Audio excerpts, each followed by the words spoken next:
Part 1, Intro, The Gates of Constantinople. At the beginning of 1915, World War I was already consuming Europe. The Western Front was a deadlock of trenches and mud, with millions of men facing each other across barbed wire, dying for goals that often seemed meaningless. And then came an idea, a bold plan that promised to break the stalemate. An idea to strike where the enemy did not expect. An idea that seemed simple, brilliant, and fast. It was the Dardanelles. A narrow strait linking the Aegean Sea to the Sea of Marmara, and through it to Constantinople, the capital of the Ottoman Empire. If the Allies could break through, Russia would receive desperately needed supplies. The Ottoman Empire might be forced out of the war. The Central Powers could be destabilized. The Balkans might shift allegiance. This plan seemed almost perfect, until reality proved otherwise. Part 2, Background, Why the Dardanelles?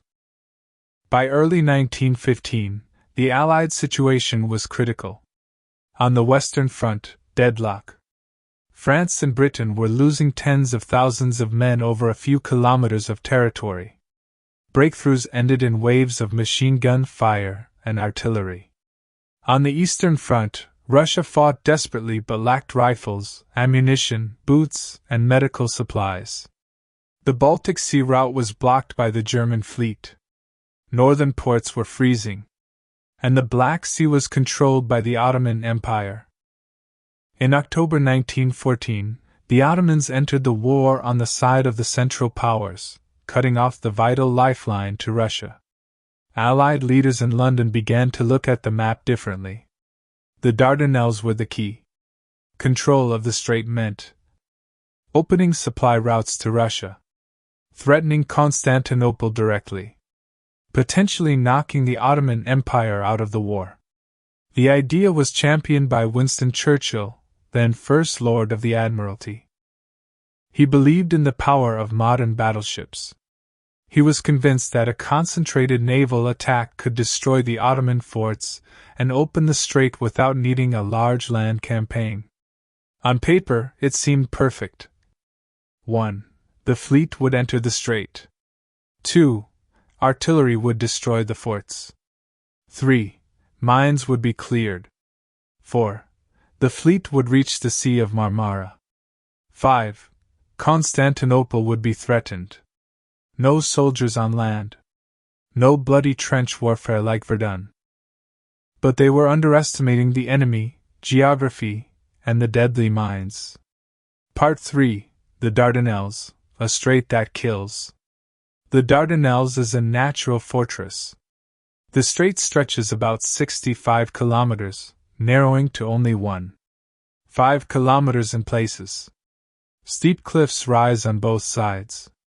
The currents are treacherous. The Ottomans positioned artillery for crossfire, covering every meter of the strait. Modernized guns, well-camouflaged emplacements, and engineers prepared everything to maximize defensive power. And the real hidden danger, mines. Rows of mines blocked the main channels. One of the most famous was planted by the small Ottoman mine layer Nusret, which would later sink or severely damage several Allied battleships in one day. Command of the defense was under Otto Liman von Sanders, a German general, but key decisions were made by Ottoman officers. Among them, a young officer named Mustafa Kemal stood out. He was not yet a famous general, but he had a clear understanding of the terrain, rapid decision-making, and willingness to take responsibility, qualities that would later make him legendary. The Dardanelles were ready. The Allies were confident. Part 4, The Naval Attack, March 1915. February 1915. The Allied fleet opened fire. British and French battleships, massive steel giants, moved toward the strait, guns ready to destroy coastal fortifications. Initially, the shelling seemed effective. Forts cracked under fire. Smoke rose from the cliffs. But the Ottomans waited. When the ships moved, artillery reopened fire. The mines remained a deadly hidden threat. Trawlers, converted civilian vessels, struggled to clear the mines under fire. Without cleared channels, battleships could not advance safely. Without covering fire from battleships, trawlers could not sweep mines. The operation stalled. The Allies hoped for one decisive push, scheduling March 18, 1915 as the day to break through. Part 5, March 18, 1915, the day the fleet was stopped. 16 Allied battleships entered the Dardanelles. The plan: bombard forts, clear mines, and force the strait. But the mines struck first. The French battleship Bouvet hit a mine and sank within minutes, taking over 600 sailors with her.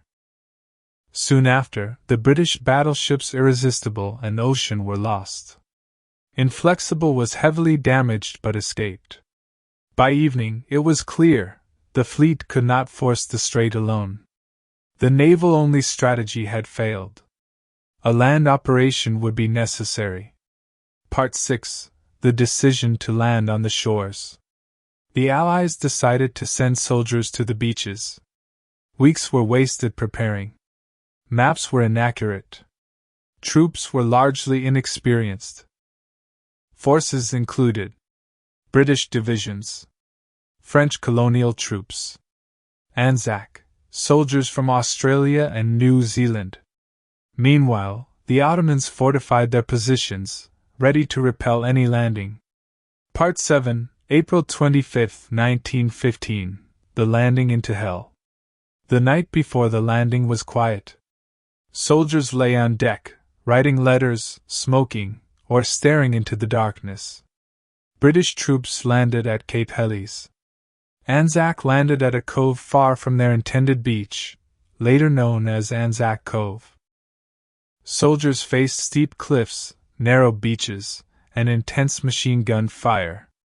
Many drowned in the surf. Commanders struggled to organize defenses. Mustafa Kemal personally led troops to secure the heights, famously declaring, "I do not order you to attack. I order you to die." By nightfall, the beach was secured only with trenches. No strategic breakthrough had been achieved. Part 8, the trench hell of Gallipoli. Weeks turned into months. Soldiers endured scorching sun, freezing nights, disease, flies, and rotting corpses. The Ottomans counterattacked regularly. Every hill, ridge, and trench became a deadly contest. Supplies were limited. Medical care was insufficient. Evacuating the wounded was nearly impossible. Morale suffered. Death was omnipresent. Part 9, August 1915, the last Ally offensive. In August 1915, the Allies attempted one last major offensive. ANZAC forces landed at Suvla Bay, hoping to capture key heights and break the stalemate. Initial landings faced little opposition, but poor leadership, hesitation, and delays allowed Ottoman reserves to respond. Fierce counterattacks halted the offensive. Thousands were killed for minimal gains. The last hope of victory was gone. Part 10, the evacuation, December 1915 to January 1916.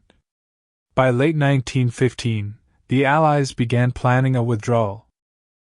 Remarkably, the evacuation was carried out quietly and efficiently. Troops were gradually withdrawn. Artillery and equipment that could not be taken were destroyed.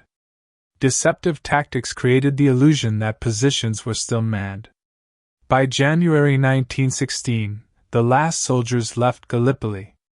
The Ottomans found the trenches empty. The evacuation was almost entirely without loss, a rare success in a campaign otherwise defined by failure. Part 11, Aftermath and Legacy. Gallipoli was a strategic failure for the Allies. Over 250,000 casualties on each side. No decisive gains. For the Ottomans, it was a moral and psychological victory. Mustafa Kemal rose as a national hero, later becoming Atatürk, founder of modern Turkey. For ANZAC troops, the campaign marked the birth of national identity in Australia and New Zealand. April 25 became ANZAC Day, a day of remembrance still observed today. For Britain, the campaign was a political disaster.